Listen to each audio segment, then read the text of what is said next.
Hola chicos, ¿cómo están? ¿Todo bien? Bueno, arrancamos con lo que es cuello, ¿sí? Cuello va a ser bastante extenso, así que para poder entenderlo vamos a ir separándolo por partes. En esta primera instancia lo que vamos a ver son generalidades, o sea, qué es el cuello, dónde lo encontramos, cuáles son sus límites, ¿bien? Vamos a hablar de los músculos y de las glándulas endócrinas, que son uno de los principales componentes a nivel de lo que va a ser órganos que pertenecen a la región del cuello. Bien, entonces vamos directamente con esto y arranquemos. Bien, entonces vamos a ver que al cuello se lo considera un área de transición que me está uniendo todo lo que va a ser el cráneo, la cabeza, con el tronco y el miembro superior, ¿sí? Vamos a ver que está por acá podemos ver la línea, ¿sí? Supraclavicular, la escotadura supraesternal, ¿sí? Seguimos por acá, y acá estamos trazando la parte inferior de la mandíbula, ¿sí? Entonces todo esto que tenemos acá es lo que nos queda como cuello. Y este sí se considera una parte de transición porque vamos a ver que va a ser un conducto donde hay un montón de estructuras que van a ser de paso. Algo de esto ya habíamos nombrado cuando habíamos visto la parte de mediastino, ¿sí? Y vieron que ahí teníamos base de cuello, básicamente en lo que era mediastino superior, ¿sí? Y decíamos, bueno, acá hay un montón de cosas que están yendo para la cabeza, para los miembros superiores, para el tronco, ¿sí? Es un gran canal de transición. Entonces, si les pido que me digan qué es el cuello, es un área de transición entre lo que va a ser el cráneo y el miembro superior, ¿sí? Y el tronco, ¿sí? Área de transición entre el cráneo barra cabeza, como le gusta decir, tronco y las extremidades superiores. Eso está bien para decir, bueno, qué es lo que hay, ¿bien? Vamos a ver ahora entonces cuáles son bien sus límites. Ya algo lo estamos aproximando con esto que estamos acá, pero vamos a poner bien en claro cuáles son los límites del cuello. Bien, cuando estamos hablando de los límites del cuello, vamos a dividirnos para nombrarlos en aquellos límites que estamos marcando desde la cara anterior y aquellos límites que estamos marcando desde la cara posterior, ¿sí? Incidentemente, ¿sí? La distribución antero-posterior de estos límites nos están marcando un borde superior, o sea, un límite superior, y todo lo que va a ser un plano inferior, ¿sí? Después vamos a ver que con respecto a esto vamos a ir adentrando un poco más en los límites cuando describamos cada una de las regiones que están componiendo al cuello, ¿sí? Y dentro de los límites particulares de esas nos queda también un poco más circunscripto esta región. Pero bueno, esto es lo más grande en cuanto a la limitación que le podemos dar al cuello, ¿sí? Entonces, anteriormente vamos a tener el borde inferior de la mandíbula, ¿sí? Yo les voy a marcar acá, no va a quedar muy bien un pobrecito con el amigo, pero imagínense que esto está viniendo de atrás, entonces marcamos ahí, ¿sí? El borde inferior de la mandíbula, ¿sí? También anterior vamos a ir a marcar lo que es la escotadura supraesternal y esto lo vamos a poder extender por arriba de lo que van a ser las clavículas hasta el acromion de la escápula, para un lado y para el otro, ¿sí? Y acá nos está marcando cuál va a ser la limitación anterior del cuello, ¿sí? Yo la voy a cambiar de color, voy a poner violeta, por ejemplo, y vamos a marcar cuáles van a ser los límites posteriores. Y fíjense en que estos límites posteriores, ¿sí? Ahora los vamos a extender hasta poder alcanzar estos límites anteriores y me están dando entonces, ¿sí? Los límites superiores me están marcando el techo, los límites inferiores me están marcando lo que va a convertirse en la base. Entonces, hacia arriba y hacia atrás, ¿qué tenemos? En el occipital, que era este hueso de la parte trasera del cráneo, un accidente óseo externo que se llama línea nucal superior, ¿sí? Entonces, esto que está marcado acá, ahí vamos a marcarlo, esa es la línea nucal superior. Fíjense en que ahí lo acabo de unir con lo que iba a ser, ¿sí? El borde inferior de la mandíbula. Y hacia posterior vamos a dar el espacio que es entre el disco intervertebral, entre C7 y T1, ¿sí? Entonces, entre estas vértebras, ahí justamente extendemos ese plano hasta chocarnos con quién, con las clavículas y con el manubrio externo hacia adelante. Entonces, fíjense, acá estamos marcando el espacio intervertebral entre T1 y C7, o sea, entre la cervical número 7 y la torácica número 1, ¿bien? Y lo estamos extendiendo hacia adelante para que todo esto entonces nos quede marcando lo que iba a ser la base de lo que es el cuello, ¿sí? Bien, veamos entonces ahora cómo está dividido el cuello, ¿sí? El cuello, chicos, prepárense porque tenemos, ¿sí?, la visión bien macro, los límites, división y subdivisión, y las regiones especiales que forman parte de esa subdivisión, ¿sí? Que se lo vamos a ver después por separado ya casi a lo último, ¿bien? Entonces, ¿cómo está dividido el cuello? Está dividido en una región anterolateral, ¿sí?, en una región posterior y en lo que va a ser una región inferior. La región posterior es lo que denominamos nuca. La región inferior va a ser la base del cuello y la región anterolateral va a estar dividida en dos triángulos, un triángulo anterior y un triángulo posterior, ¿sí? Ojo, chicos, que el triángulo posterior no se encuentra en la nuca, ¿sí? Es posterior en relación al otro triángulo, ¿sí? Pero está en la región anterolateral, ¿sí? Vamos a ver acá, lo traje de vuelta a mi amigo. Entonces, dame un segundo, que vamos a poner acá, entonces, el lápiz, a ver si lo puedo dibujar. Ahí estamos. Entonces, es un triángulo que es anterolateral. Fíjense que acá él está ligeramente inclinado. Vamos a poner acá, ¿sí? Fíjense que yo voy a dar lo más posible ahí. ¿Qué está delimitando ahí? La línea media, ¿sí? Entonces tenemos dos regiones anterolaterales, ¿sí? Y de estos triángulos tenemos dos triángulos anteriores y dos triángulos posteriores, ¿bien? Vamos a marcar acá, ahora después lo vamos a ver, esto que tiene acá va a ser el esternocleidomastoideo, que es un músculo bastante interesante de la región del cuello, ¿sí? Entonces todo esto es el músculo. Bien, vamos a poner ahí las rayitas como para determinar que todo lo que está acá adentro es el músculo. Y esto que está acá atrás, que podemos marcarlo ahí de esa manera, va a ser el trapecio, ¿sí? Entonces, de esta manera, ahí me está quedando, ¿sí?, un triángulo anterior, que es toda esta parte que está acá. Bien, esto que está acá va a ser el triángulo anterior. Esperen que lo termino de pintar porque si no después no voy a poder conmigo misma. Más o menos ahí lo que se puede, ¿sí?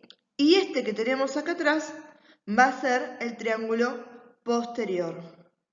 ¿Significa que está en la nuca? No, es posterior con respecto a quién, con respecto al triángulo anterior que lo acabamos de marcar ahí, ¿sí? Entonces, esto se los hago porque muchas veces presta confusión ese nombre posterior. Pero, ¿a dónde pertenecen el triángulo anterior y el triángulo posterior?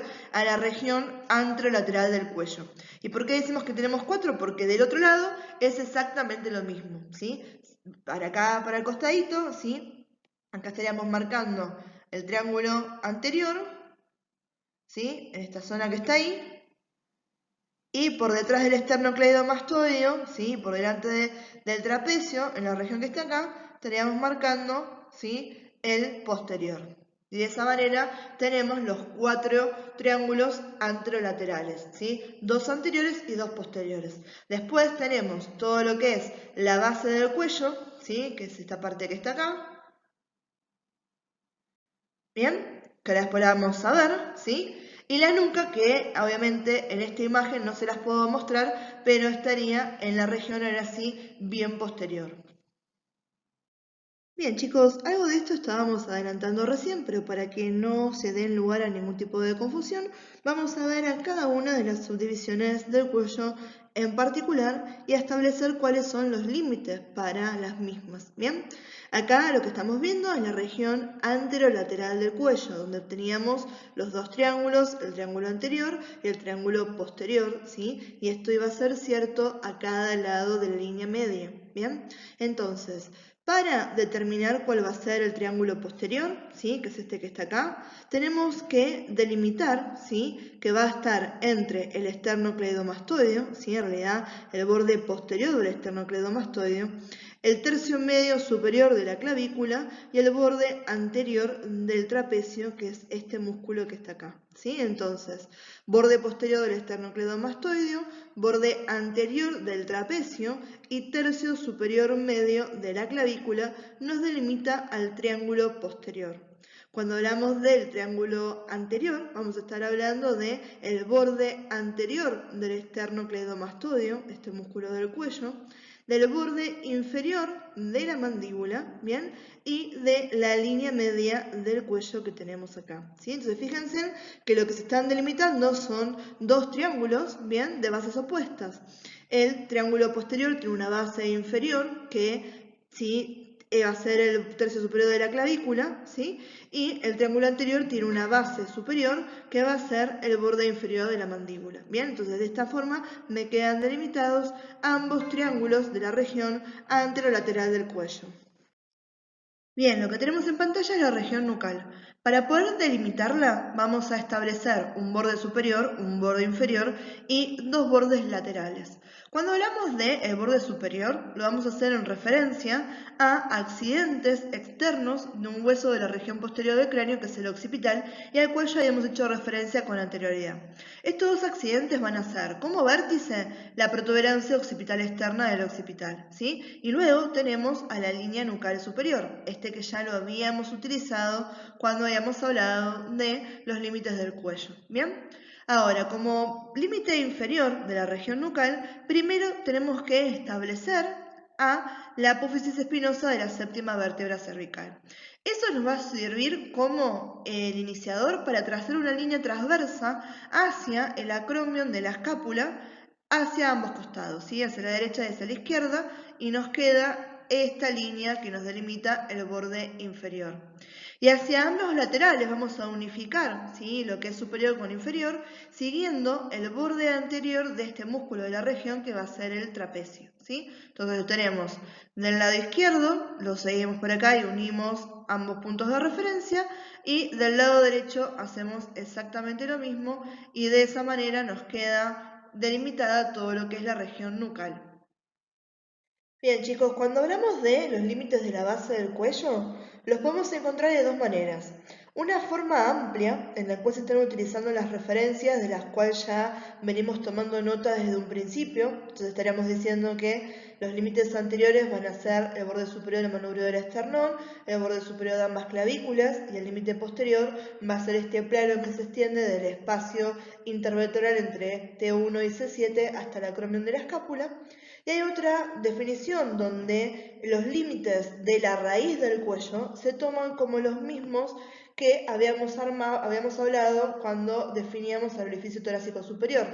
De esa manera estaríamos diciendo que los límites laterales de la raíz del cuello están conformados por las primeras costillas y sus cartílagos. El límite anterior está formado por el borde superior del manubrio del esternón, y el límite posterior estará formado por el cuerpo de T1, ¿sí? Cualquiera de las dos maneras de hablar de los límites de la base del cuello está bien, ¿sí? Por eso yo se los agregué ahora acá en esta diapo. Lo que es importante también, yo ahora no voy a entrar en detalle en eso porque ya lo vimos bien a profundidad cuando hablábamos de mediastino, ¿sí? Pero el contenido de la base del cuello, acuérdense que son esas estructuras neurovasculares que son de transición, están pasando desde lo que es el tronco, al miembro superior, al cuello y a la cabeza y viceversa. También teníamos al esófago y a la tráquea en esta región. Y también la porción cervical de la pleura parietal y en la parte apical de los lóbulos pulmonares superiores. Y eso era uno de los componentes, ¿sí? De los contenidos que teníamos en esta región. En cuanto a los límites, cualquiera de las dos formas en que me lo puedan decir está bien. Si la única diferencia es hablar de base del cuello o raíz del cuello, ¿sí? Pero cualquiera de las dos formas no hay ningún problema, como les sea mejor a ustedes para recordarlo. Bien, lo que nos queda por hablar van a ser las subdivisiones, también llamadas regiones especiales del cuello. En este caso tenemos para dividir, ¿sí? En otros triángulos, ¿sí? Van a ser en total 7, 6 que van a pertenecer a la región anterolateral y uno solito que nos queda para la región de la nuca, ¿sí? El de la región de la nuca va a ser el triángulo Tilaus o de triángulo peligroso de la nuca. Cualquiera de las dos formas los pueden encontrar y va a ser este que está de referencia, ¿bien? Cuando hablamos de los triángulos de la región anterolateral, tenemos 4 que pertenecen al triángulo anterior y 2 que pertenecen al triángulo posterior, ¿sí? Sé que parece mucha información, pero acuérdense en que anatomía es bastante buchona y con los nombres nos ayudan a identificar cada uno de los componentes, ¿bien? Empecemos con los 2 triángulos superiores que pertenecen al triángulo anterior, que van a ser el submentoniano y el submandibular. Esto que tenemos acá, ¿sí? Es la mandíbula. Esta región de acá es el mentón, ¿sí? Y esta va a ser una del borde inferior de la mandíbula. Entonces, el que esté inmediatamente por debajo del mentón va a ser el submentoniano. Y el que esté inmediatamente por debajo del borde inferior de la mandíbula, el submandibular. Entonces, triángulo submentoniano y triángulo submandibular. ¿Bien? Después tenemos otros 2 triángulos que pertenecen al triángulo anterior. Tenemos al triángulo carotidio y al triángulo muscular. Ahora todavía no lo vimos, por lo tanto no va a quedar tan en claro como los que vimos recién, pero cuando veamos los compartimientos que tenemos en el cuello, ¿sí? Cuando hablamos de las fases y los espacios, vamos a ver que va a haber un compartimiento que va a ser el vascular, ¿sí? Donde tenemos el paquete vasculonervioso del cuello, ¿sí? Y donde encontramos a la arteria carótida. Ese está hacia lateral en cuanto a lo que tenemos acá en el cuello. Entonces, este que tenemos acá va a ser el triángulo carotidio, mientras que el triángulo que está más cercano hacia la línea media va a ser el triángulo muscular, porque predominantemente ahí vamos a tener músculos de la región anterior del cuello. Entonces, triángulo submentoniano, triángulo submandibular, triángulo carotidio y triángulo muscular son los 4 triángulos que pertenecen al triángulo anterior. Cuando hablamos del triángulo posterior vamos a tener 2 triángulos, el triángulo occipital y el triángulo homoclavicular, ¿sí? De la misma manera en que podíamos relacionar los nombres a su lugar, acá podemos hacer exactamente lo mismo, ¿sí? Triángulo homoclavicular, homóplato clavícula, ¿sí? La clavícula es anterior, entonces de estos dos, este va a ser el homoclavicular, mientras que occipital ya lo veníamos nombrando, que es este hueso de la región posterior del cráneo, por lo tanto, este que está acá más hacia posterior va a ser el triángulo occipital, ¿sí? De esa manera nos quedan los 6 triángulos que teníamos que nombrar en la región anterolateral y el único triángulo de Tilaus, el que pertenece a la región de la nuca. Todos estos los vamos a ver más en detenimiento en el Power de regiones especiales del cuello, donde se habla de los límites y contenidos de cada uno de esos triángulos. A mí, en realidad, lo que más me interesa con respecto a esto es que ustedes los puedan nombrar, los puedan identificar y nos los puedan poner en la región de pertenencia en la que pertenece, ¿sí? Cada uno, valga la redundancia. Que me puedan decir cuáles son los 4 que son del triángulo anterior, cuáles son los 2 que pertenecen al triángulo posterior y cuál es este triángulo, ¿sí? Que está en la región de la nuca. Después, cuando veamos lo otro, ¿sí? Seguramente lo veamos en un trabajo práctico, ¿sí? Porque realmente lo que más me interesa es que ustedes los puedan identificar, ¿sí? Estas subdivisiones van a ser importantes el día de mañana si ustedes se dedican a resonancia o a tomografía, ¿sí? Y si tienen que hacer estudios más minuciosos a lo que es el nivel del cuello. Estas divisiones son importantes que las conozcan de la misma manera que es importante que conozcan el tema de los compartimentos del cuello, ¿sí? Eso tiene una relevancia clínica bastante interesante, ¿sí? Porque está separado por fascias. Acuérdense que estamos hablando de un lugar de transición. Entonces, a nivel de una infección, ¿sí? El cuerpo está buscando una forma de contenerlo. Y entonces, imaginológicamente, cuando estamos estudiando y estamos buscando referencias a un tipo de patología, el conocer esos compartimientos y cómo están relacionados uno con el otro nos es de gran valor al momento de hacer bien nuestro trabajo. ¿Bien? Entonces, por eso es que se le pone énfasis también a conocer estas partes. Cuando hablamos de los órganos que pertenecen a la región del cuello, los vamos a separar en aquellos que van a ser propios y en aquellos que van a ser compartidos, ¿sí? En el caso de los que son propios, vamos a hablar de la laringe, de la glándula tiroides y las glándulas paratiroides, ¿bien? Y cuando hablamos de los compartidos, estamos hablando de la faringe, el cual está compartido con el macizo facial, del esófago, que tenemos que compartirlo, ¿sí? Tanto con el tórax como con el abdomen, y de la tráquea, que esta ya la conocemos, que pertenece también a la región torácica, ¿bien?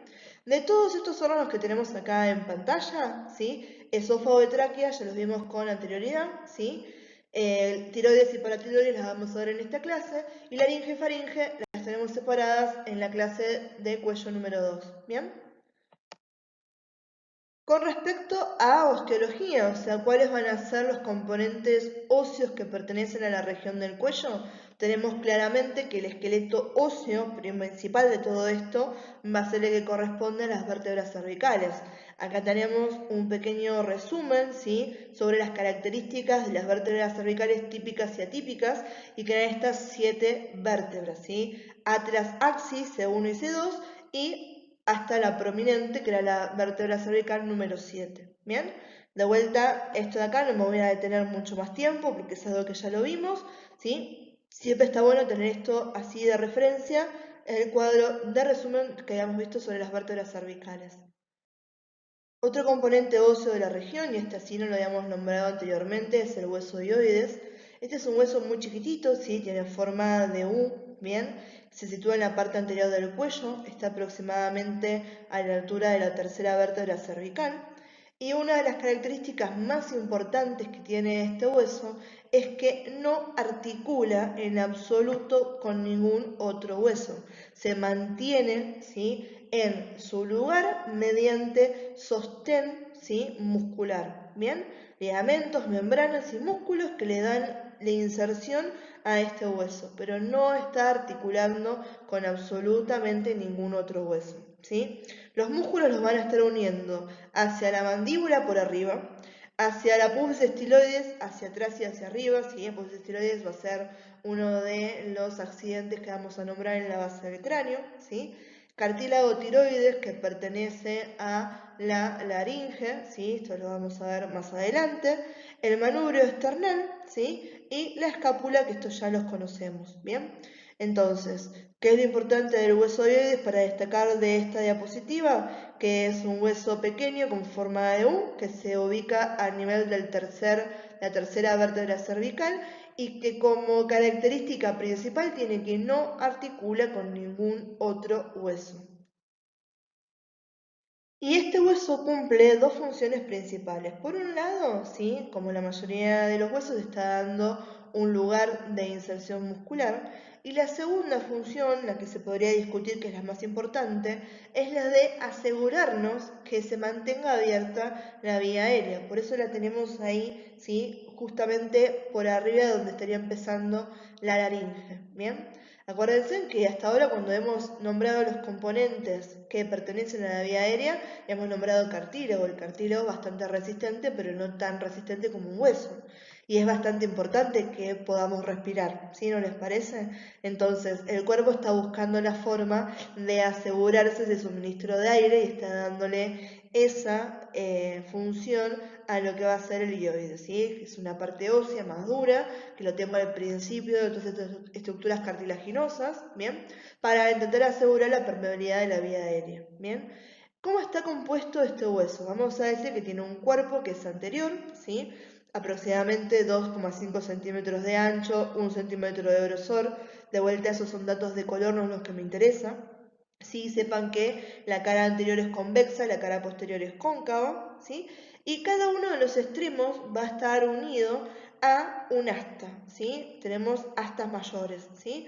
Astas mayores que se proyectan en dirección posterior superior y lateral desde el cuerpo, y después en la parte superior del cuerpo tenemos a las astas menores, que son pequeñas prolongaciones óseas que se originan en esta parte superior, cerca de donde están las astas mayores, ¿bien? Entonces, ¿cuáles son los accidentes que se pueden describir en el hueso hioides? Un cuerpo, ¿sí?, y 4 astas, 2 astas menores y 2 astas mayores. Las 2 astas menores son superiores y las 2 astas mayores tienen una dirección posterior superior y lateral a partir del cuerpo. Bien, y en estas dos imágenes, ¿sí?, son perfiles donde podemos ver al hioides, ¿sí? Hay una diferencia entre la calidad que ustedes están viendo en la imagen de la izquierda y la imagen de la derecha, porque en esta, ¿sí?, se ha tomado con un equipo de radiografía convencional. Fíjense en que este es el hioides, y en esta técnica que han utilizado se puede ver el cartílago tiroides de esta manera, pero este que está acá es el hioides. Fíjense, cercano a quién, a la tercera vértebra cervical. Y esta, ¿sí? Radiografía es una radiografía tomada desde un equipo de radiografía dental, ¿sí? Acá el cartílago tiroides no lo podemos ver, pero sí podemos ver bien acá arioides y de vuelta la referencia con la tercera vértebra cervical, ¿sí? Esto más que nada se los puse para que ustedes lo puedan identificar en imágenes, ¿sí? A este hueso, y ojo sobre todo en estas técnicas de no confundirlos con la sombra del cartílago tiroides, ¿sí? Tomen siempre de referencia, ¿sí? Las vértebras cervicales cuentan la tercera y eso que tienen ahí hacia adelante va a ser el ioides. Bien, cuando hablamos de la organización longitudinal del cuello, yo algo les adelanté hace un ratito que les dije que esta es una parte de mucha comunicación, ¿sí? De pasaje de estructuras. Por lo tanto, el cuerpo tiene que buscar una forma de proteger, porque imagínense que una infección a este nivel, ¿sí? Está todo muy conectado y podría pasar directamente para todos lados. Entonces, una forma de contener esto es tener separados diferentes compartimentos, ¿sí? Que están delimitados por las que son las llamadas fascias cervicales, ¿bien? Entonces, compartimentos tenemos 4. Un compartimento anterior, que va a ser el visceral, en el cual vamos a encontrar a la tráquea, ¿sí? Encontramos al esófago y a las glándulas tiroideas y paratiroideas. Un compartimento posterior que va a ser el vertebral, donde tenemos a las vértebras cervicales, a la médula espinal, a los nervios cervicales y a los músculos asociados a la columna, ¿sí? Los escalenos, los paravertebrales, ¿bien? Y dos compartimentos laterales, que van a ser los vasculares, donde contenemos, ¿sí? El paquete vasculonervioso, la arteria carótida común, la vena yugular interna y el nervio vago neumogástrico, que también es conocido como el 10º par craneal, ¿sí? Entonces, 4 compartimentos en total: visceral, vertebral y 2 compartimentos vasculares.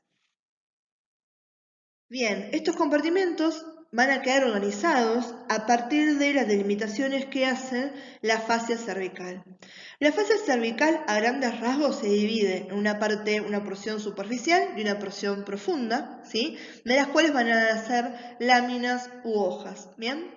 En la fascia cervical superficial vamos a encontrar tejido subcutáneo de la región cervical y un músculo que es muy delgado, ¿sí? Que se va a llamar platisma. ¿Bien?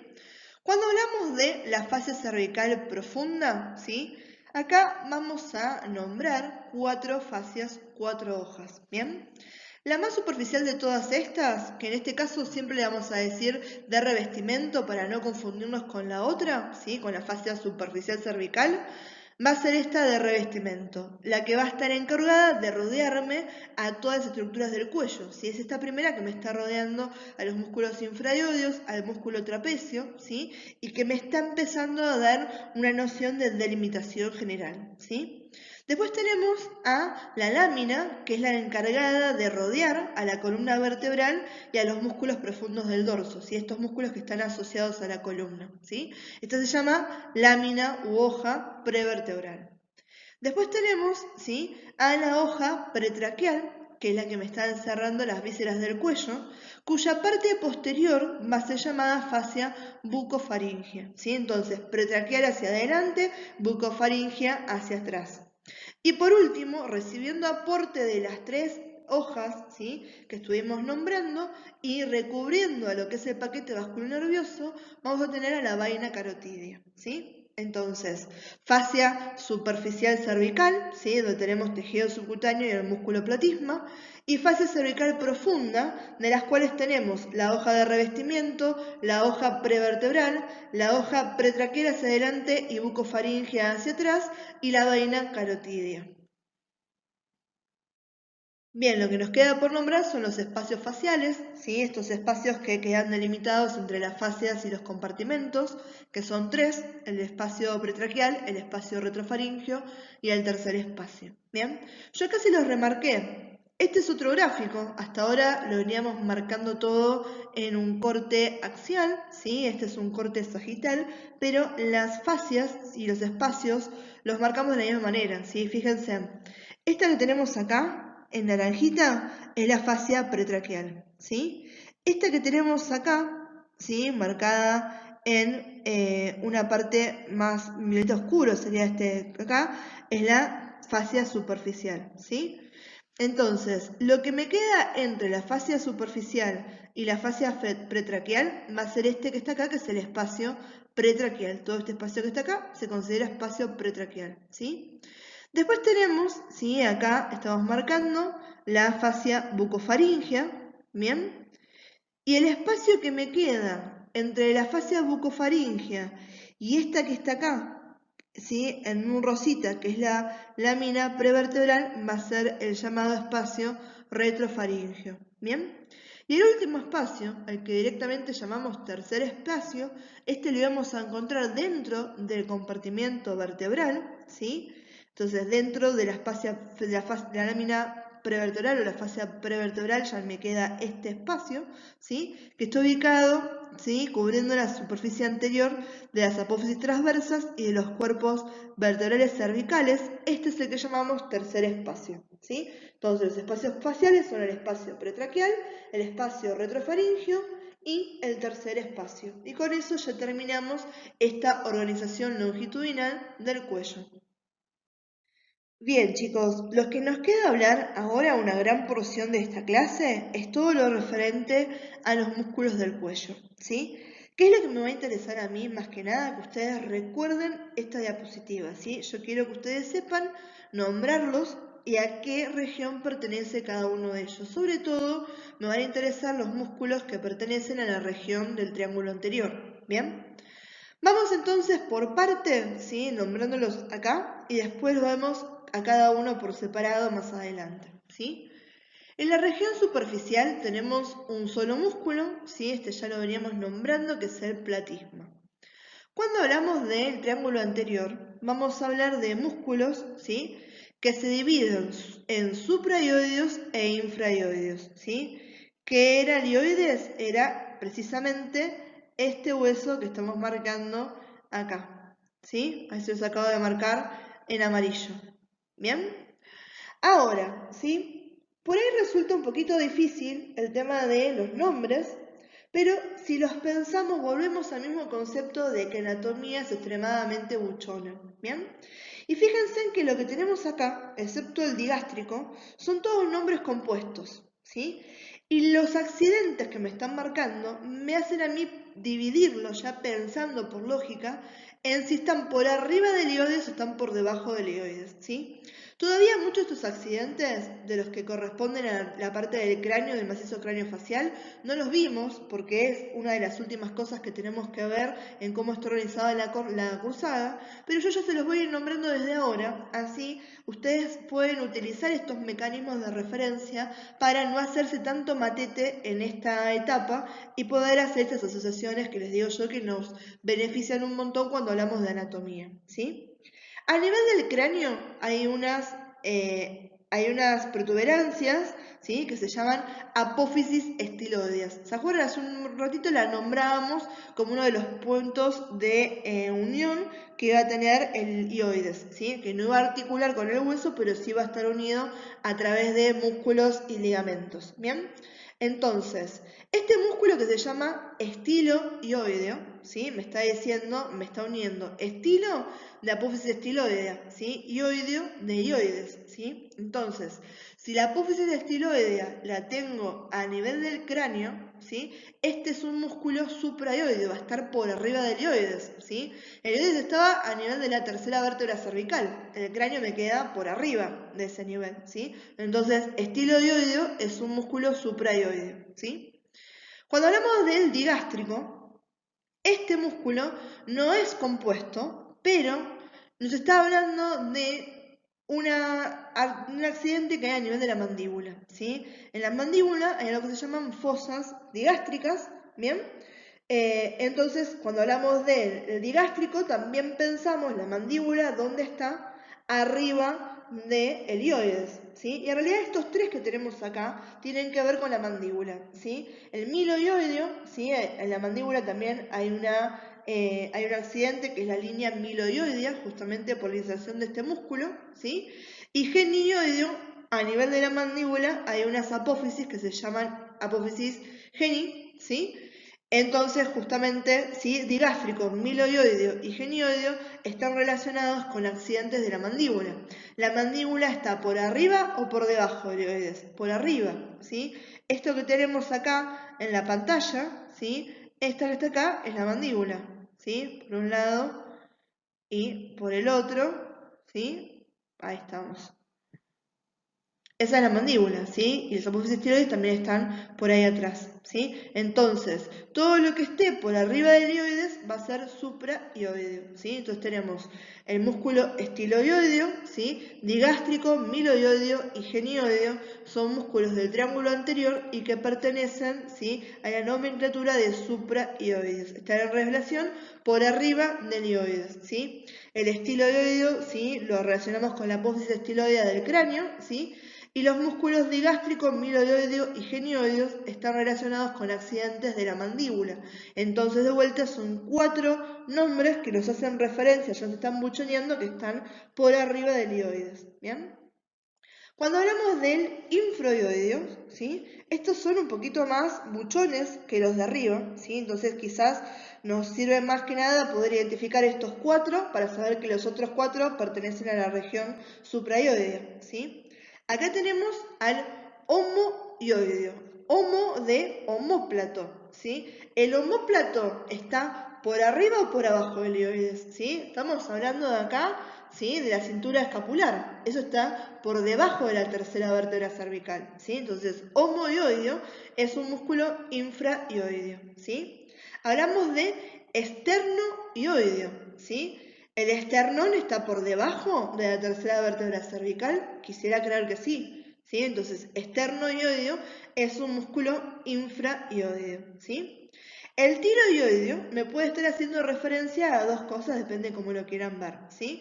Podemos hablar del cartílago tiroides, ¿sí? Que está por debajo, o de la glándula tiroides, que también está por debajo del ilioides, ¿sí? La glándula tiroides en relación a la tráquea, mucho más abajo, y el cartílago tiroideo, que en realidad es la referencia que tenemos acá, ¿sí? Que es uno de los cartílagos, ¿sí? más grandes que tiene la laringe, ¿sí? Que es este que está asomando por acá, ¿sí?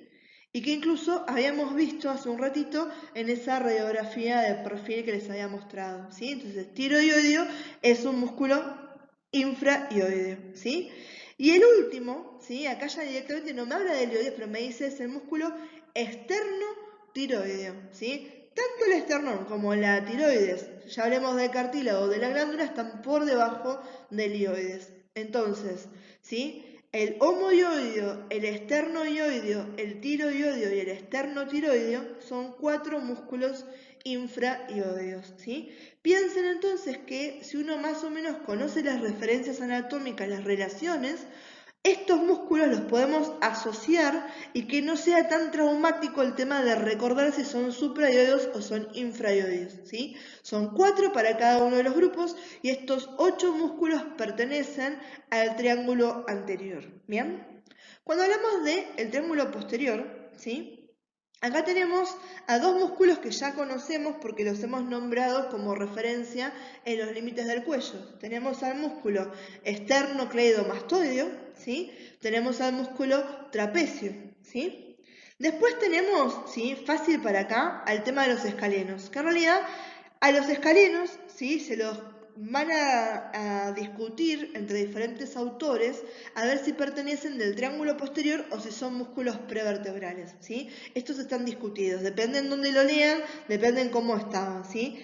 En este caso vamos a tomarlos como que pertenecen al triángulo posterior, ¿sí? Los vamos a nosotros a nombrar como músculos pertenecientes al triángulo posterior del cuello.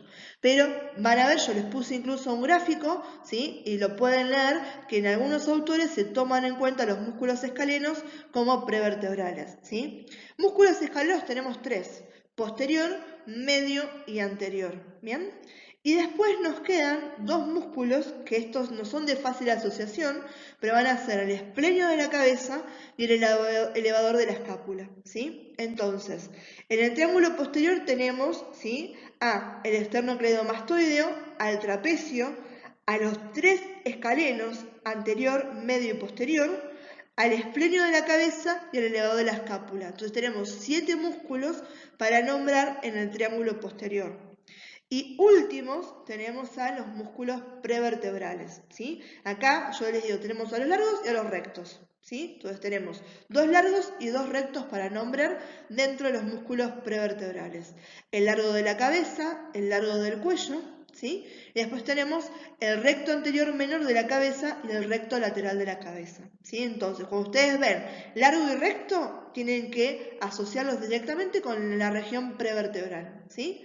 Entonces, de esta manera tenemos esta diapositiva, que es la diapositiva buchona, donde está lo que a mí me interesa que a ustedes les quede claro en cuanto a los músculos. Acuérdense que yo no les voy a tomar en ningún momento inserciones, ¿sí? Ahora vamos a ver a cada uno de estos por separado para que sea mucho más fácil el poder recordarlo en cuanto a las relaciones anatómicas. Pero ¿qué me va a interesar a mí? ¿Qué les voy a preguntar? La pertenencia, ¿sí? Nómbrenme a los músculos que pertenecen a la región superficial, a la región del triángulo posterior. ¿Cuáles son los músculos prevertebrales? Diferencia entre músculos supraioideos y músculos infraioideos, ¿bien? Eso es el ejercicio que tienen que hacer ustedes con esta información. Eso es lo que me va a interesar a mí que ustedes puedan saber, ¿bien? Entonces, vamos ahora a verlos uno por uno a estos músculos. Bien, empecemos con este que es el único músculo al que nombramos en la región superficial y va a ser el platismo, ¿sí? Este pertenece a la región anterolateral del cuello. Yo siempre les digo lo mismo, ¿sí? Este músculo, los varones, ¿sí? Las personas que se afeitan, ¿sí? Cuando tensan bien acá el cuello para poder pasarle en esa región inferior a la mandíbula, el músculo que están tensando ahí es el platismo, ¿sí? Este es bien ancho, es bien finito, bien delgado, ¿sí? Bien superficial. Tiene su origen en la fascia profunda que está recubriendo a las porciones superficiales del deltoides y del pectoral mayor y se va a insertar en el borde inferior de la mandíbula, ¿bien? Lo que tiene que ser interesante es que se me van a entrecruzar los dos bordes anteriores, ¿sí? A nivel del mentón, y tengo todo este entrecruzamiento con los que van a ser los músculos faciales. Y lo que sí es interesante bien, que le estaba diciendo recién, es que en la parte inferior, ¿sí? Me dejan como si fuera un huequito perfecto, ¿sí? Porque las fibras se separan y hay un espacio que queda justo anterior a la laringe de la tráquea, que me está dejando la ventana perfecta para hacer qué cosa, una traqueostomía sin molestar al platismo, ¿sí? Como función tiene tensar la piel, ¿sí? Ayuda a descender la mandíbula, ¿sí? Y moviliza a los músculos, ¿sí? A los ángulos de la boca en dirección inferior. Entonces también se considera mínimamente uno de los músculos de la mímica. ¿Bien?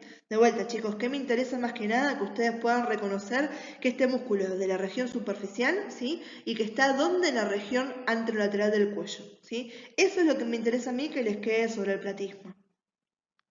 Bien, empezamos con los músculos, ¿sí? Que pertenecen a la región anterior del cuello, al triángulo anterior, ¿sí? Tenemos entonces a los músculos supraioideos, estos que van a estar situados por arriba del hueso dioides, ¿bien? Y van a ser 4, estilodioideo, digástrico, miloioideo y genioideo.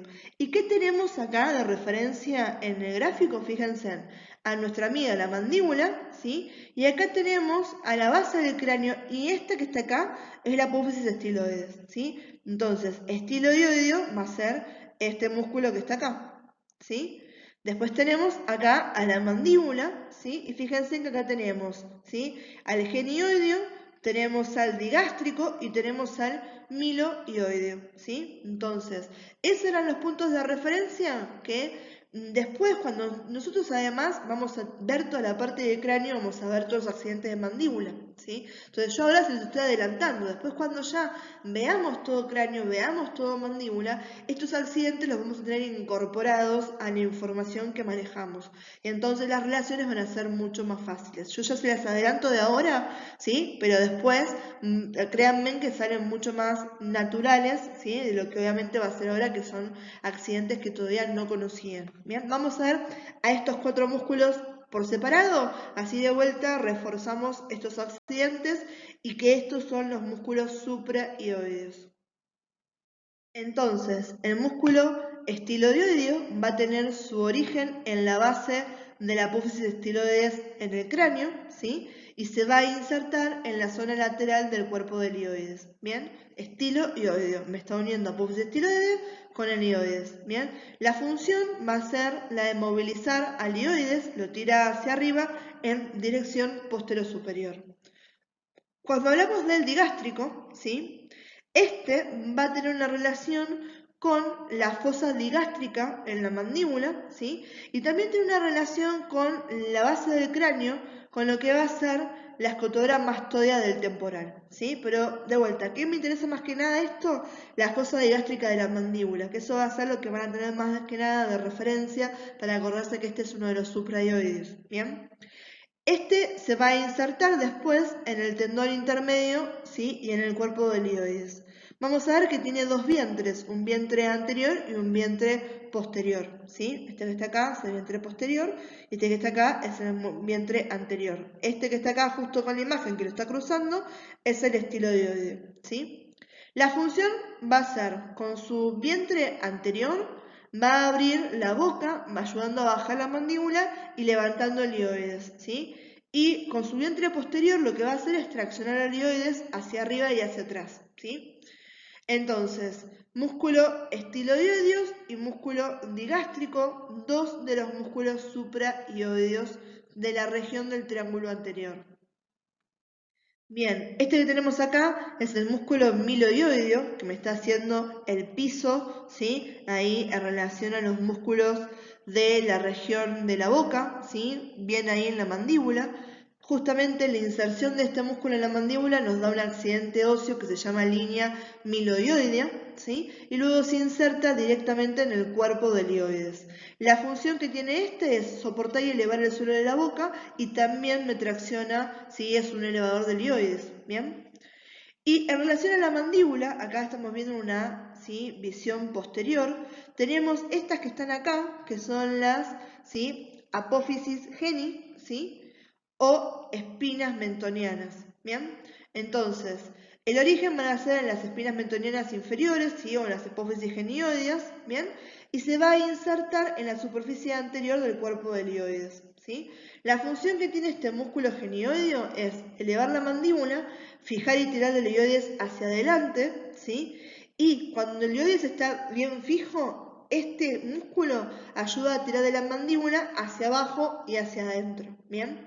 De vuelta, chicos, ¿qué me interesan a mí? Que ustedes puedan hacer las referencias con los accidentes óseos para que les quede bien en claro que el músculo miloioideo y que el músculo genioideo forman parte de los músculos supraioideos del triángulo anterior del cuello.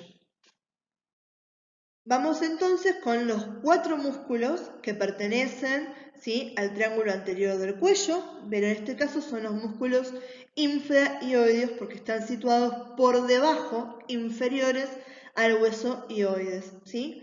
Estos van a ser el músculo homoioideo, el esternoioideo, el tiroioideo y el esternotiroideo, ¿sí? Tenemos 4 músculos para nombrar. Bien, cuando hablamos de homoioideo, ¿sí? Este homo de omóplato, ioideo de ioides, entonces su origen va a ser el borde superior de la escápula, ¿sí? Y se va a dirigir hacia el borde inferior del ioides. La función que tiene este músculo va a ser fijar al ioides, ¿sí? Y además lo desciende, ¿sí? Lo deprime. Después tenemos al esternoioideo, ¿sí? Este músculo va a tener su origen en la parte posterior del manubrio del esternón, ¿sí? Y de la articulación esternoclavicular y se va a dirigir hasta insertarse en el cuerpo del hioides. La función que tiene el músculo esternoioideo es deprimir al hioides después de la deglución, ¿sí? Entonces, esternoioideo, ¿sí? Y homoioideo van a ser músculos infraioideos. Fíjense que están en relación a dos, ¿sí? Estructuras que son claramente inferiores al hioides. El omóplato por un lado, el esternón por el otro. Bien, después tenemos el músculo tiroioideo, ¿sí? Este que ya les había dicho, ¿sí? Pensar en tiroides, sabemos que siempre va a ser inferior a el hioides, ¿sí? En este caso particularmente estamos hablando del cartílago tiroides, ¿sí? Este cartílago tiroideo que pertenece a los cartílagos de la laringe, ¿bien? Entonces, su origen va a ser justamente el cartílago tiroides, ¿sí? Y se va a insertar en el ioides, en el asta mayor y en la zona bien adyacente a lo que va a ser el cuerpo. La función que tiene el músculo tiroidoide va a ser deprimir al ioides, ¿sí? Y cuando el ioides está fijo, ayuda a levantar a la laringe, ¿bien? Cuando hablamos del esternotiroideo, ¿sí? Estamos hablando de este músculo que tiene su origen en la superficie posterior del manubrio del esternón y que se va a insertar en el cartílago tiroides, ¿sí? Entonces tenemos esternotiroideo, ¿sí? Entre el esternón y el cartílago tiroides, de vuelta, dos estructuras que están claramente por debajo del ioides, ¿sí? La función que tiene el músculo esternotiroideo es tirar del cartílago tiroides hacia abajo, ¿sí? Entonces, estos son músculos infraioides. En líneas generales, chicos, los músculos supraioideos van a ser elevadores y los músculos infraioideos van a ser depresores, ¿bien?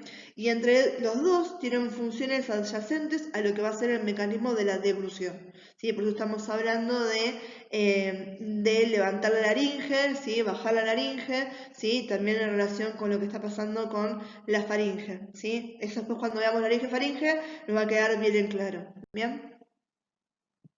Bien, chicos, vamos con los músculos entonces ahora que pertenecen al triángulo posterior, ¿sí? Tenemos al esternocleidomastoideo, que es este músculo que teníamos acá, tenemos al trapecio, que es este músculo grande que tenemos acá, ¿sí? Teníamos al esplenio de la cabeza, al elevador de la escápula y teníamos a los tres músculos escalenos, el escaleno anterior, el escaleno medio y el escaleno posterior, ¿sí? En este caso, ¿sí? En esta referencia, este justamente es un corte de un dibujo del libro de anatomía de Gray, ¿sí? Fíjense en que nos toma bien los escalenos como pertenecientes al triángulo posterior, que de esta manera es como lo vamos a tomar de referencia para nuestra cátedra. Bien, acuérdense lo que les comenté, que en otros autores y en otros dibujos pueden encontrar a los escalenos como de la región prevertebral. Bien, empecemos con este músculo esternocleidomastoideo, ¿sí? Este, chicos, es un músculo que es importante que ustedes los tengan en cuenta porque es un gran valor de referencia cuando estamos hablando del cuello, ¿sí? Sobre todo cuando uno dice, bueno, si tenemos que aprender a tomar el pulso carotidio, ¿sí? Lo hacemos entre la tráquea y el músculo esternocleidomastoideo, ¿sí? Eso seguramente lo han visto en primeros auxilios, ¿bien? Pero bueno, es un músculo que es fácil de identificar, fácil de palpar y por lo tanto está bueno que lo conozcan, ¿bien? Entonces, está situado en la región anterolateral del cuello, ¿sí? Lo habíamos visto como aquel que me estaba dividiendo a los triángulos anterior y posterior de la región anterolateral del cuello, ¿sí? Según estábamos hablando, su borde anterior o su borde posterior como limitación, ¿sí? Vamos a ver que tiene dos cabezas, ¿sí? Me está marcando un origen a nivel del manubrio del esternón y a nivel de la cara superior del tercio medial de la clavícula. Y su inserción va a ser superior a nivel de lo que va a ser el cráneo, ¿sí? En dos accidentes que van a ser la apófisis mastoides del temporal, ¿sí? Y la línea nucal superior del occipital, ¿sí? Entonces fíjense que esternocleidomastoideo, ¿sí? Externo del esternón, mastoide, apófisis mastoidea, me están diciendo también el nombre bastante buchón de dónde a dónde está yendo este músculo, ¿bien? Funciones tiene varias, ¿sí? Produce movimientos en las articulaciones craniovertebrales e intervertebrales, ¿sí? Mantiene la posición de la columna vertebral, extiende la cabeza, eleva el mentón, rota la cabeza y flexiona el cuello, eleva las clavículas y también eleva al manubrio, ¿bien? De vuelta, chicos, ¿qué es lo que me interesa a mí que les quede claro de este esternocleidomastoideo? ¿Sí? ¿Dónde está? Que me puedan decir que pertenece a la región del triángulo posterior, ¿bien? Otro músculo del que ya hablamos y lo utilizamos bastante como referencia es el trapecio. Me gusta este dibujo porque generalmente cuando se los muestro, ¿sí? Anteriormente estábamos enfocados en la región del cuello, entonces que estábamos viendo la parte superior del trapecio. Pero fíjense que es un músculo mucho más grande de lo que quizás se podrían haber imaginado con los dibujos que teníamos de referencia hasta el momento, ¿sí? Entonces, este está cubriendo la parte posterior del cuello y la mitad superior del tronco, ¿sí? Obviamente todo esto en la región posterior.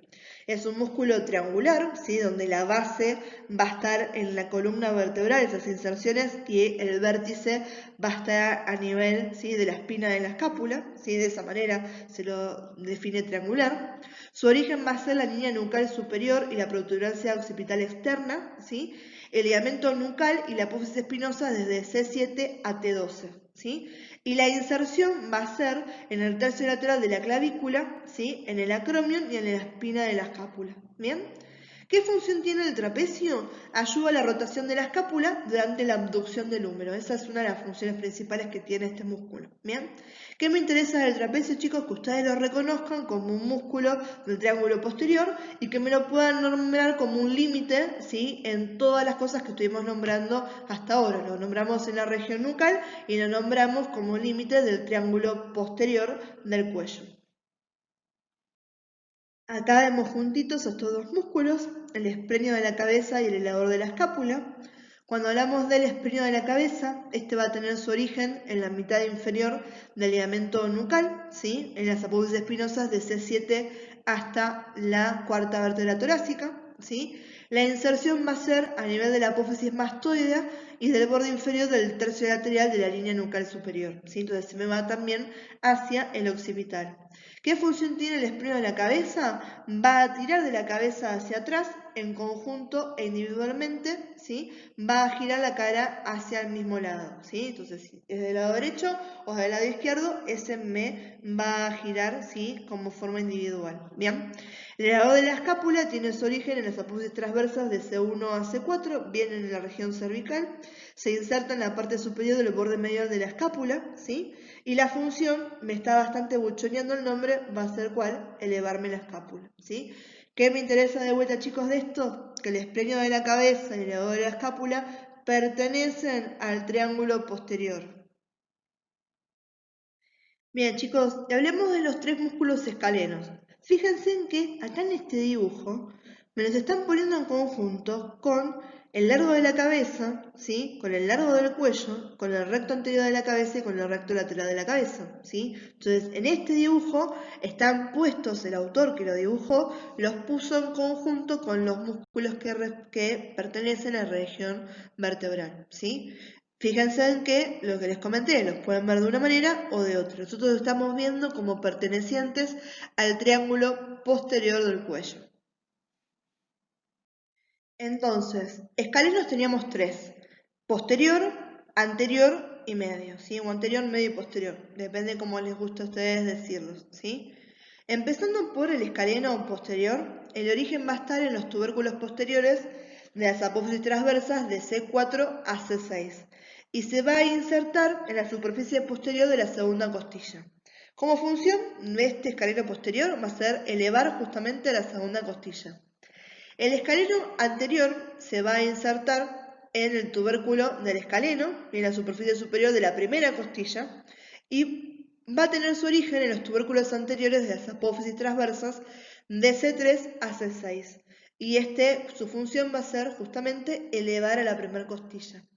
Y cuando hablamos del escaleno medio, este tiene su origen en las apófisis transversas de C2 a C7, se inserta en la superficie superior de la primera costilla y al igual que el escaleno anterior, tiene como función elevar a la primera costilla, ¿sí?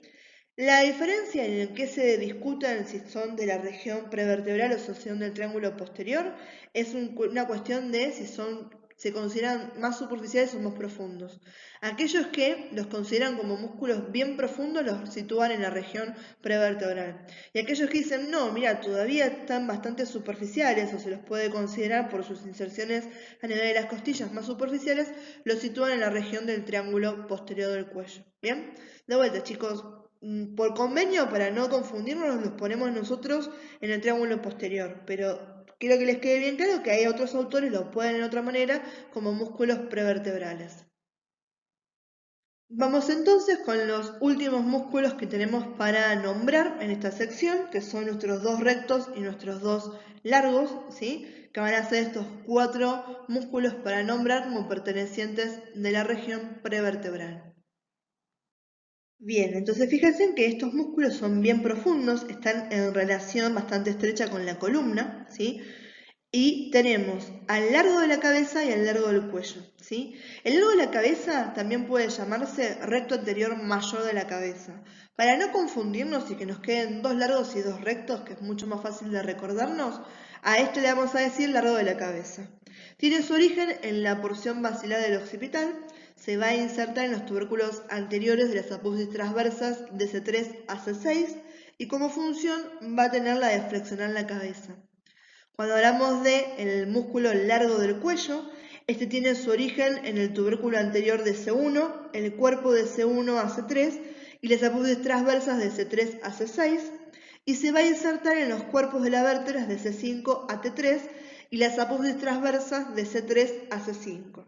La función que tiene el largo del cuello es flexionar el cuello y ayudar a su rotación, ¿sí? De vuelta, chicos, para que no les agarre el ataque, ¿qué me interesa que les quede de todo esto? ¿Sí? Los nombres, ¿sí? Largo del cuello, largo de la cabeza, si los pueden identificar en una imagen, buenísimo, pero me interesa que los puedan relacionar a una de las secciones que hemos visto con referente al cuello. Son músculos paravertebrales. Bien, eso es lo que me interesa que les quede claro con esto.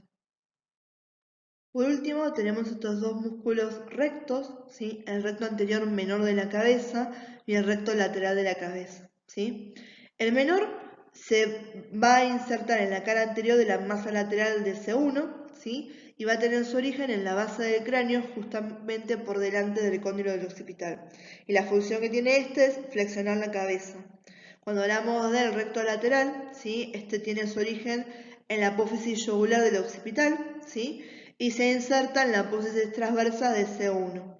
La función del recto lateral va a ser flexionar la cabeza, ¿sí? Y también contribuye a estabilizarla.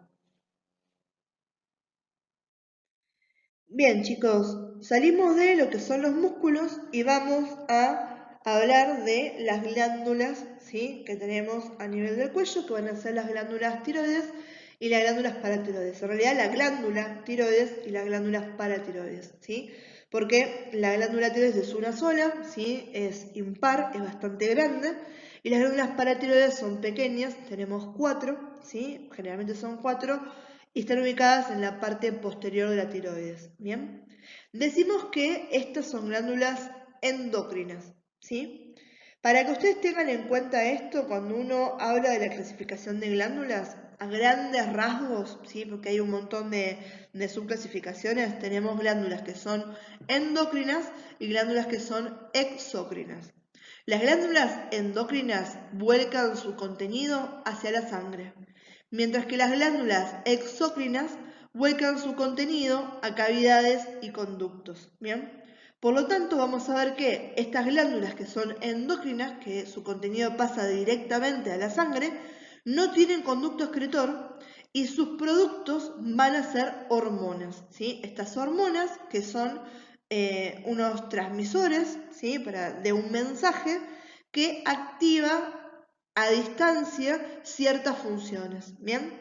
Entonces, esto después cuando vean más adelante todo lo que es sistema endocrino, ¿sí? La van a ver esto en Anato 3. Y si no lo ven en Anato 3, en Fisiopato, que tenemos fisiopatología del sistema endocrino, yo se las vuelvo a nombrar y las volvemos a ver, ¿sí?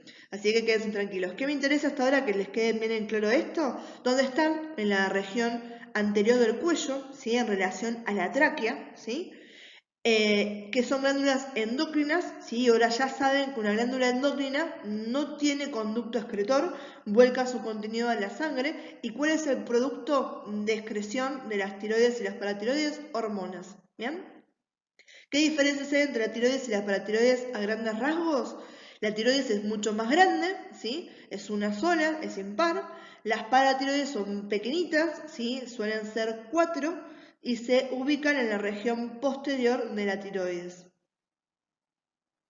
Bien, empecemos hablando de la tiroides, ¿sí? Esta glándula pertenece al compartimento visceral del cuello, ¿sí? Esta parte del compartimento anterior, ¿sí? Está ubicada, ¿sí? Por debajo y lateral al cartílago tiroides. Es inferior a los músculos esternoioideo, esternotiroideo y homoioideo, ¿sí? Estos músculos infraioideos me la recubren por delante, ¿sí? En cuanto a su conformación, vamos a poder describir dos lóbulos, ¿sí? Lóbulo derecho, lóbulo izquierdo. En algunos pacientes se puede ver un tercer lóbulo, es una variación anatómica, en este caso va a ser el lóbulo piramidal y van a ser del istmo, ¿sí? Que ahora lo vamos a nombrar. Cuando hablamos de los lóbulos derecho e izquierdo, ¿sí? Son lóbulos laterales, ¿sí? Están recubriendo la superficie anterolateral de la tráquea, del cartílago cricoides y la parte inferior del cartílago tiroides. ¿Bien? Cuando hablamos de el istmo, ¿sí? Es esta parte de tejido glandular que está conectando ambos lóbulos, ¿sí? Este se va a ubicar anterior al segundo y el tercer cartílago traqueal, ¿sí? Y a partir de este istmo es donde puede nacer ese tercer lóbulo que se llama lóbulo piramidal como una variación anatómica normal, ¿sí? No patológica en cuanto a lo que es la tiroides, ¿sí? Vamos a ver que la glándula está rodeada por una cápsula fibrosa que emite tabiques al interior, ¿sí? Por eso fíjense que en el dibujo no se la grafica completamente lisa, sino que se les hace como pequeños lobulitos, ¿sí? Esos en realidad son todas las tabicaciones que están mandando esta cápsula fibrosa que la envuelve. Entonces, chicos, fíjense, empecemos con este dibujo que está acá.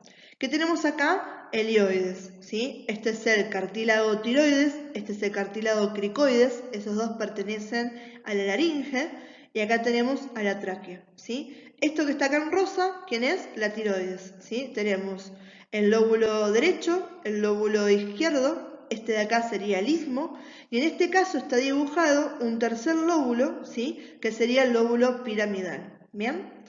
Fíjense en la relación entonces que tiene con respecto a la tráquea. Este istmo estaba en el primero, segundo y tercer anillo traqueal, ¿sí? El lóbulo derecho y el lóbulo izquierdo están en relación con la tráquea, ¿sí? Con el cartílago cricoides y con el cartílago tiroides, ¿bien? Y acá no lo vemos, pero acuérdense que estaban esos músculos, ¿sí? Infraioideos, que son estos que están justamente acá levantando en esta cirugía que están viendo acá, ¿sí? Acá, obviamente, estos son preparados cadavéricos. Acá están viendo a la glándula adosada a lo que va a ser la tráquea y la laringe, ¿sí?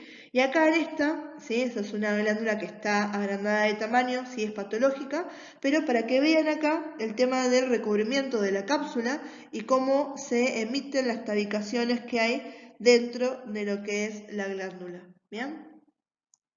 Bien, chicos, irrigación de la glándula tiroides, yo se los voy a explicar. Esto yo no se los tomo, ¿sí? De vuelta, chicos, yo siempre que les armo los PowerPoint, quiero que les quede la mayor cantidad de información posible, pero obviamente si no se hace eterna la materia y soy consciente de los tiempos que se manejan, ¿sí? Entonces quédense tranquilos que irrigación de tiroides no se evalúa, se los doy, se los explico, ¿sí? Pero esto no lo van a ver ni en el examen parcial ni en el examen final, ¿sí? Entonces, el aporte arterial, ¿sí? De la tiroides va a corresponderse a la arteria tiroidea superior y a la arteria tiroidea inferior, ¿sí? La arteria tiroidea inferior va a ser rama de la arteria carótida externa y va a dar el aporte a través de sus ramas glandulares, la rama glandular anterior y la rama glandular posterior, ¿sí? La arteria tiroidea inferior va a ser rama del tronco tirocervical de la subclavia, ¿sí? Y nos va a dar ramas inferior y una rama ascendente, ¿bien? Cuando hablamos del drenaje venoso, estamos hablando de tres venas, la vena tiroidea superior, la vena tiroidea media y la vena tiroidea inferior, ¿sí? La superior y la media van a drenar directamente en la vena yugular interna, mientras que la vena tiroidea inferior drena en la vena brachiocefálica izquierda. Y cuando hablamos del drenaje linfático, ¿sí? Vamos a ver que la linfa va a surgir hacia los nódulos paratraqueales y a los nódulos cervicales profundos. Bien, chicos, acá tenemos una breve introducción a lo que va a ser la fisiología de la glándula tiroides en cuanto a su función. Estamos hablando que tiene una función endocrina relacionada a la secreción de hormonas, ¿sí? Va a tener dos tipos de hormonas principales que va a secretar. Por un lado, hormona tiroidea, que va a estar encargada de regular lo que es el metabolismo, y por otro lado la calcitonina, que esa va a estar encargada del metabolismo, pero en este caso particularmente del calcio, ¿sí? Lo que están viendo hacia la derecha, ¿sí? Es lo que se llaman los ejes, ¿sí? Hipotálamo, hipófisis, glándula blanco, ¿sí? Hipotálamo, la hipófisis son los dos grandes reguladores a nivel del cerebro. Estos los van a ver al cansancio en anatomía 3. Y después tenemos que ese mensaje llega a la tiroides y es la tiroides la que está, ¿sí?, secretando ahora las hormonas conforme se necesite a nivel sistémico, ¿sí? Vamos a ver que la tiroides va a actuar en casi todas las áreas del organismo, por eso es más fácil nombrar las áreas de exclusión que nombrar dónde actúa. Entonces decimos que actúa sobre todas las áreas del organismo, excepto sobre sí misma, sobre el vaso, sobre los testículos y sobre el útero.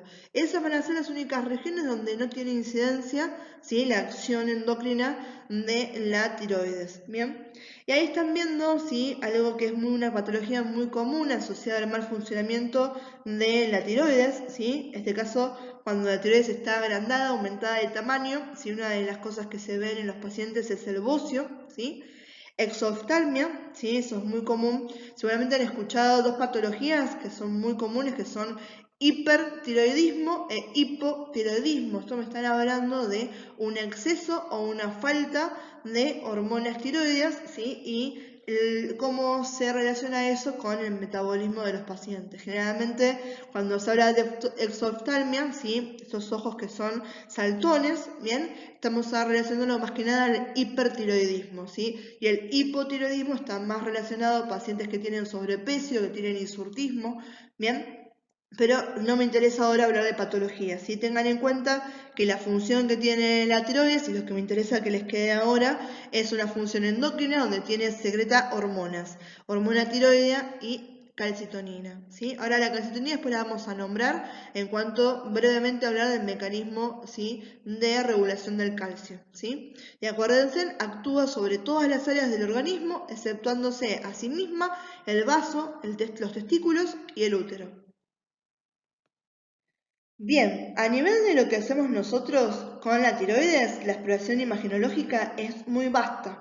La que se lleva generalmente todos los laureles, o sea, lo que es más, se hace más seguido, es la ecografía tiroidea, porque vamos a ver que la tiroides es bastante radiosensible, ¿sí? Entonces todo lo que sea por radiación ionizante, sí, hay un costo-beneficio que tener en cuenta en su estudio por ese lado, ¿sí? Saben ustedes que en el servicio una de las cosas que tenemos junto con el chaleco plomado es el protector tiroides, ¿sí? Uno que le dice, chicos, pónganselo, sobre todo si van a tener que ir a quirófano o si están yendo a hacer los portátiles, ¿bien? Entonces, les comentaba que una de las exploraciones imaginológicas más comunes que tenemos para la tiroides es la ecografía, ¿sí? Pero no es la única. Lo que están viendo hacia la derecha, esto que tenemos acá, es un centellograma, ¿sí?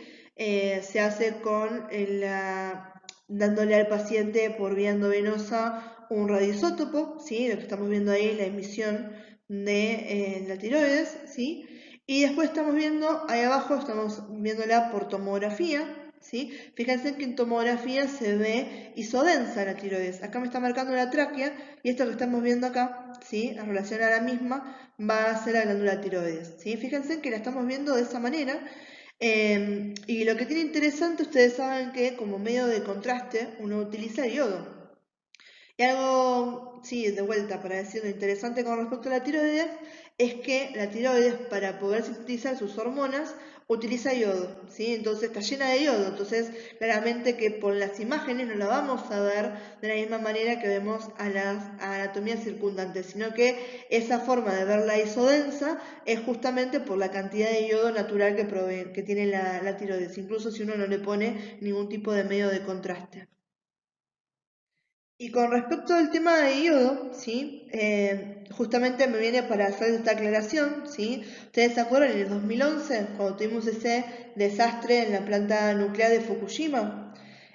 Uno de los procesos preventivos que tenemos frente a un desastre nuclear es el de administrar a los pacientes, ¿sí?, de forma preventiva, ¿sí?, yodo no radioactivo, ¿sí?, lo que va a ser el yoduro de potasio, ¿bien? De esta manera, ¿qué pasa? Saturamos a la tiroides, ¿sí? La tiroides dice, bueno, el cuerpo, acuérdense, en eso es alucinante que no gasta por demás ni consume por demás. Dice, yo necesito tanta cantidad de yodo, no le interesa tener más de lo que necesita, ¿sí? Entonces, si ya tiene saturadas sus capacidades, sus necesidades de yodo para poder sintetizar sus hormonas, no va a captar el yodo radiactivo del ambiente, ese yodo 131, que es el que nos envenenaría, ¿sí? Entonces, de forma preventiva, en el caso de estos desastres, se le da a los pacientes yoduro de potasio, ¿sí? Que es este yodo no radiactivo. Esto se vio durante las primeras, o sea, ya en 2011 estábamos bastante entendidos de lo que estaba pasando, pero en los primeros desastres nos dimos cuenta, comparando después las incidencias que había de personas con cáncer de tiroides, ¿sí? En aquellos países donde no habían tomado esta medida de forma preventiva, ¿sí? Entonces, hoy ya está establecido que si pasa esto, tenemos para darles a los pacientes yoduro de potasio de forma preventiva en contra de este envenenamiento, ¿sí? Por el yodo radiactivo del ambiente. Bien, chicos, esto se los puse para que tengan en cuenta que la tiroides está dentro de los tejidos más radiosensibles, ¿sí? Junto con el hematopoyético, el sistema inmune, ¿sí? Los tejidos que son de rápida repoblación celular, como van a ser el epitelial y gastrointestinal, ¿sí? Los que van a ser las gónadas, pulmón, cristalino, sistema nervioso, ¿sí? Ahí también tenemos a la tiroides. Esto de vuelta para que tengan en cuenta la importancia que hay en la protección radiológica, ¿sí? Con este órgano. Entonces, chicos, siempre es importante recordar cuáles son los principios que tenemos de protección, tanto para los pacientes como para nosotros, ¿sí? Usar la protección plomada necesaria cuando sea necesario. Yo a un paciente que le estoy haciendo una mamografía no le puedo poner un protector tiroideo porque estoy entonces recubriendo parte de la zona a adquirir, ¿sí? De la misma manera que no le pondría un protector tiroideo a una paciente que esté haciendo una radiografía de cervical, ¿bien? Ahí tiene lógica cuando uno lo va a usar, ¿sí? Pero a un pediátrico, por ejemplo, se lo puedo poner si estoy haciendo, ¿sí? Estoy haciendo una zona que no tiene nada que ver con el cuello, ¿sí? Otra cosa que tenemos sumamente importante es el tema de colimar. Si fíjense ahí, están colimando para hacer una radiografía de todas con incidencia posterior anterior. No hay necesidad de tener el colimador abierto por completo, donde estoy irradiando el cuello, parte de la cabeza, la espalda baja. Si podemos colimar, muchachos, colimemos. Eso es parte de nuestro trabajo, reducir la incidencia de las para reducir la dosis que estamos haciendo. Y obviamente después entregando las dosis apropiadas, ¿sí? Tener en cuenta el manejo de tanto los miliamperes como los kilovoltios que estamos entregando, que sean razonables en cuanto a la arquitectura de los pacientes que tenemos enfrente, ¿sí? Poder adquirir después con la práctica ese ojo clínico que hace que uno ajuste más las dosis a los pacientes y que no sea bueno al tuntún y total que salga lo que salga, ¿sí? Entonces acuérdense, en este caso estamos hablando en particular en relación a la tiroides porque estamos nombrando que es algo extremadamente radiosensible, ¿sí? Pero eso tenganlo en cuenta que es algo que tienen que hacer a lo largo de la carrera cada vez que tengan enfrente a un paciente y cada vez que ustedes estén interpuestos en el medio de lo que va a ser la radiación, ¿sí? Ya sea si están yendo hacer un portátil, si están en quirófano, si están en la sala de hemoterapia, ¿sí? Siempre, chicos, se tienen que cuidar, acuérdense, tienen un solo cuerpo, ¿bien? Y nosotros estamos todo el tiempo trabajando con radiación. Trabajar con radiación no quiere decir que estemos expuestos a la radiación. Por lo tanto, tomen en cuenta todas las medidas de bioseguridad a las que le estamos haciendo hincapié a lo largo de la carrera. Bien, no nos olvidemos de las paratiroides, ¿sí? Estas que son unas glándulas más chiquititas, ¿sí? De forma ovoidea, generalmente de un color amarillento y que encontramos en un número de 4, ¿sí? 2 superiores y 2 inferiores en la parte posterior de la glándula tiroidea en relación a la superficie de los lóbulos laterales, ¿bien? Por fuera de la cápsula tiroidea, ¿sí? Entonces, esta está bien adosada a la parte posterior, pero está exenta de esa tabicación y de esa cápsula tiroidea que me recubría a esta otra glándula bien grandota, ¿bien? En cuanto a la irrigación, esta le roban aporte a la arteria tiroidea inferior. En cuanto a lo que es el drenaje, van a drenar en las que son las venas paratiroideas. El drenaje linfático va a ser igual al que tenía la tiroides, o sea, van a drenar en los nódulos paratraqueales y los nódulos cervicales profundos, ¿sí? Y la función que, que van a tener estas glándulas va a ser la de secretar paratormona. La paratormona, ¿sí?, es una hormona que está encargada de regular el metabolismo del calcio y del fósforo, ¿sí? Es el metabolismo sérico, o sea, cuáles son los niveles normales que tenemos de fósforo y de calcio en sangre. Bien, chicos, y acá brevemente para que ustedes tengan en cuenta que la calcitonina, que era secretada por la tiroides, y la hormona paratiroidea o paratormona, que era secretada por las glándulas paratiroides, trabajan en conjunto en lo que va a ser el mecanismo de absorción del calcio, ¿sí? Y esto tiene que ver con que hay una palabra que se llama homeostasis, que es la búsqueda del equilibrio, ¿sí? Y que es que el cuerpo humano está todo el momento buscando este equilibrio, ¿sí? En cuanto a cómo se sostienen los niveles de calcio en sangre, tenemos entonces este sistema de estas dos hormonas que van a regular que siempre ese nivel sea constante, ¿sí? Entonces, ¿qué pasa?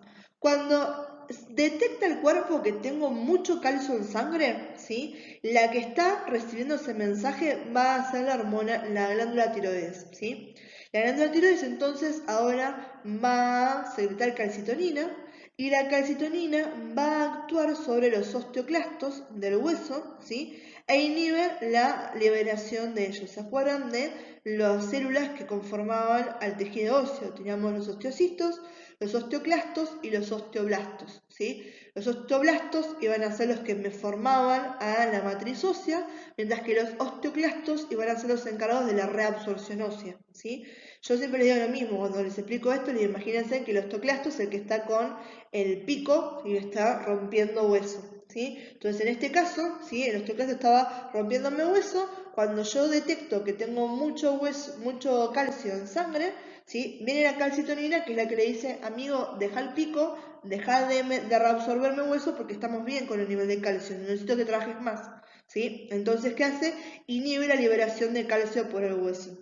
Hasta acá venimos todo bien. ¿Qué pasa ahora? Si los niveles de calcio en sangre bajan por debajo de los niveles normales que queríamos mantener, esa, ¿sí?, sensación, esa señal de que hay baja concentración de calcio en sangre, la van a recibir ¿quiénes? Las glándulas paratiroides, ¿sí? Entonces, las glándulas paratiroides van a secretar paratormona o hormona paratiroidea, ¿sí? Y esto lo que hace es estimular la liberación de calcio por el hueso.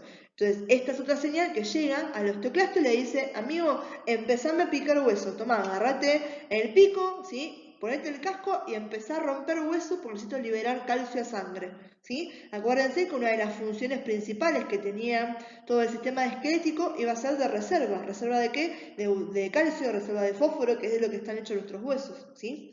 Entonces fíjense cómo de esta manera, tanto la calcitonina como la hormona paratiroidea, o también llamada paratormona, trabajan en conjunto para mantenerme el equilibrio del calcio en sangre, ¿sí?, lo que es el mecanismo de absorción del calcio. Bien, chicos, entonces con esto ya estamos terminando nuestra primera parte con referencia a todo lo que es cuello, ¿sí? Tienen de apoyo a lo que va a ser este video, un video cortito de los compartimentos del cuello y las fascias con el esquema, para así, si eso tenía alguna complicación, lo pueden resolver de ese lado. Y como siempre, chicos, por favor utilicen todos los métodos que tenemos de comunicación, el campus, el WhatsApp, los mails, ¿sí? Quieren dejar un mensaje por acá, lo que sea necesario para que no les queden ningún tipo de dudas con el material, ¿bien? Así que bueno, chicos, nos vemos en el próximo video, les mando un beso enorme.